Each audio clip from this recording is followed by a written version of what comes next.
వి gold trusted gold buyers తాకట్టులో ఉన్న బంగారాన్ని విడిపించి ఈ రోజు ఉన్న మార్కెట్ ధరకే కొనబడును. మరిన్ని వివరాలకు సంప్రదించండి 77107720. అకాల వర్షం వల్ల రైతాంగం పూర్తిగా నష్టపోతుంది. యాసంగి ధాన్యం కోసి నెల 25 రోజులు గడిచింది. ఇంతవరకు కూడా ప్రభుత్వము ధాన్యం కొనుగోలు సెంటర్ల ద్వారా పూర్తి స్థాయిలో ధాన్యం కొనుగోలు చేయకపోవడంతో పూర్తిగా రైతాంగం రోడ్డు మీద పడ్డ పరిస్థితి ఉంది. ఓవైపు అకాల వర్షాలు, మరోవైపు ఖరీఫ్ పంటలు దగ్గరకు వస్తున్న నేపథ్యంలో పూర్తిగా రైతాంగం ధాన్యం రోడ్డు మీద ఉన్న పరిస్థితి. అకాల వర్షం కూడా పూర్తిగా తడిసిపోయిన ధాన్యం వల్ల రైతులు చాలా ఇబ్బంది పడుతున్నారు. గత 2 రోజులు వర్షాలు కురిశాయి. అసలు ధాన్యం ఎందుకు ప్రభుత్వం లిఫ్ట్ చేయకపోయింది?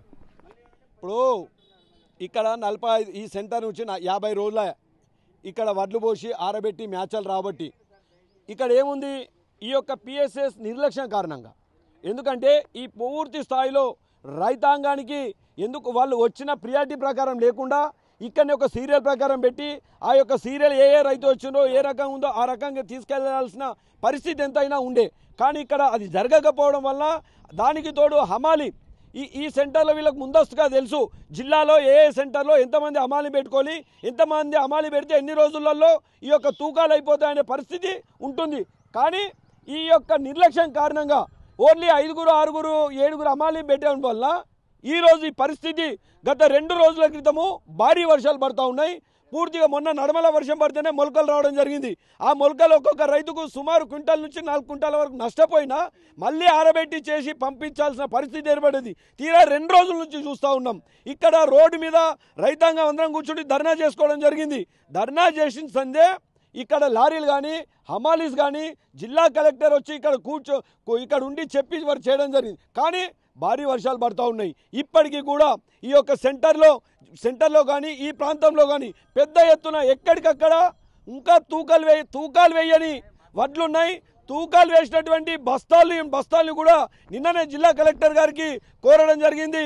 అయ్యా దయచేసి మా రైతులకు తడిసిన ధాన్యాన్ని కూడా వెంటనే మీరు తీసుకెళ్ళండి అని చెప్పడం జరిగింది. కనుక ఇప్పటికైనా దయచేసి జిల్లా కలెక్టర్ గారిని కోరుతూ ఉన్నాం, దయచేసి తడిచిన ధాన్యం వడ్ల కుప్పల్ని కూడా మీరు వెంటనే తూకాలు వేసి పంపించాల్సిందిగా ఈ యొక్క జిల్లా కలెక్టర్ గారిని కోరుతూ ఉన్నాం. మరికొంతమంది రైతులు చెప్పండి, మీరు ఎన్ని రోజులైంది వరి ధాన్యం కోసం? దాదాపుగా 1.5 మంత్ అయితే 40 రోజులైంది మాటలు రోడ్డు మీదకి వచ్చి. 40 రోజుల నుంచి కాపులా కాస్తూ ఉన్నాము. ఇప్పుడు వర్షాలు పడుతున్నాయి, అక్కడ పొలాల్లో కూడా పనులు చేసుకునే పరిస్థితి ఉంది. మరి అటు పని చేసుకోలేకపోతున్నాము, ఇటు కావలి కాసే పరిస్థితి ఉంది, ఇటు వీటిని కాపాడుకోలేకపోతున్నాము. ఇప్పుడు సీజన్లో ఆ పని చేసుకోలేకపోతున్నాము. అనేక రకంగా నష్టం జరుగుతుంది. దయచేసి మా అడ్లను త్వరగా కొని ఇక్కడ నుంచి మమ్మల్ని బతికించమని కోరుతున్నాం. ఇక మరో రైతున్నారు, చెప్పండి. అసలు యాసంగి పంట అంటేనే ఏదైతే కత్తి మీద సాము లాంటిది. ఓవైపు వడగళ్ల వర్షం కురుస్తుంది, ఓవైపు ధాన్యం కొనుగోలు చేయాల్సిన పరిస్థితి ఉంది, మరోవైపు ఖరీఫ్కు పెట్టుబడి పెట్టాల్సిన పరిస్థితి ఉంది. ఆ పనులు చేసుకోలేక ఈ పనులు చేసుకోక 45 రోజులుగా ధాన్యం వెంబడి రోడ్లపైన తిరుగుతున్న పరిస్థితి. అకాల వర్షం వల్ల ధాన్యం కూడా తడిసి ముద్దయిన పరిస్థితి. ఏంది నీ ధాన్యం పరిస్థితి? ఇప్పుడు ఫస్ట్ ఇక్కడ ఏంటంటే కొరత ఎట్లా ఏర్పడ్డదంటే అమలులు లేక కొరత అంతా ఒక 200 కుప్పలు జామ్ ఆగిపోయినాయి. అప్పుడు అవి ఆగిపోయి ఇట్లా ఇప్పుడు వర్షాలు పడి ఇవ్వక ఆగిపోయి ఇట్లా ఒక రోజు ధర్నా చేస్తే ఆ రోజు నుంచి మళ్ళీ ఎక్కువ అమాల్ని పెట్టి ఇప్పుడు ఎక్కువ తొడ నడిపించిండ్రు. 2 రోజుల నుంచి ఇక వర్షాలు పడి ఇంకా ఇవి తడిసిన ధాన్యాన్ని వీళ్ళు ఇప్పుడు లోడు చేస్తలేరు. ఇప్పుడు తొడిన ధాన్యం జల్దీ లోడు లేపాలని మేము కోరుతున్నాం కలెక్టర్ గారు. మరో రైతున్నారు, చెప్పండి. మీరు ఎన్ని రోజులైంది అసలు ధాన్యం? ఎన్ని ఎకరాలు వేస్తావు? మాది ఇప్పుడు 2 ఎకరాలన్నర ఉంటుంది. 5 ట్రాక్టర్ల వడ్లు ఉన్నాయి. ఇప్పుడు 15 రోజులు 20 రోజులు అవుతుంది కోసి. ఇదివరకు అమలలో నిర్లక్ష్యం వల్ల అనేది కాలేకపోయింది. అప్పుడు 6, 7 ఇంతకు ముందు కూడా నేను నెల రోజుల క్రితం కోసినాయి. అవి 25 రోజులకు పోయినాయి. మొన్న వేసినాయి అవి ఒక 2 ట్రాక్టర్ వడ్లు. ఇంక ఇప్పుడు 5 ట్రాక్టర్ వడ్లు ఉన్నాయి. మాకు కొద్దిగా కలెక్టర్ గారికి కోరుతున్నాం, మాకు ధాన్యం వేసేటట్లు తడిసిపోయినాయి, ధాన్యం తీసుకోవాలని కోరుతున్నాం.